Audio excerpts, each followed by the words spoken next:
Following on First Coast News at 5, a man is in jail charged with the murder of his own mother, his 76-year-old mother.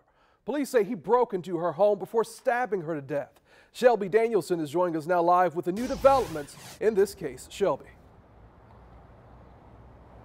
Anthony, such a tragic story. We went around the Sandalwood neighborhood where Anne Rolnick lives, and we showed neighbors this picture of her. Many of them, once they saw this picture, they recognized her, but on hearing her name, they said it was confusing because they hadn't seen really anyone at that home in a while. They weren't sure who lived there, but they were well aware of her son, Scott Rolnick, who is now, as we know, in jail behind me at JSO, facing murder charges for his own mother. If you take a closer look, this is Anne Rolnick. She was a successful realtor off of Atlantic Boulevard. Her co-workers did not want to talk today, but we did get some information from JSO. They said that she kicked her son out, Scott Rolnick, a few months back because he had been stealing from her. And as we know, Scott is now in jail facing that murder charge. Police say on Monday night, he shattered his mom's back sliding glass door. He went and stabbed her multiple times with a knife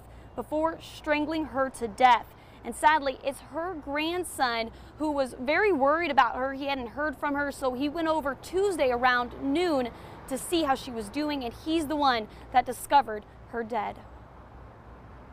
He spoke with her on a regular basis, and that he hadn't spoken with her since about 5 p.m. on Monday afternoon. Becoming concerned, he went over there to check on her, and that's when he found her inside her room. He said that when he first saw her, he suspected immediately that it had been his father that committed this horrible act.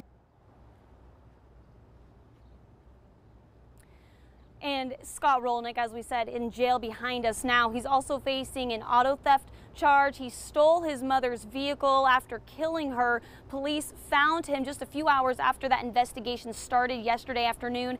They said when they found him at a gas station, he was covered in blood on his clothes and on his hands. He was with another woman who is now facing drug-related charges, but he said the woman he was with has nothing to do with this murder investigation.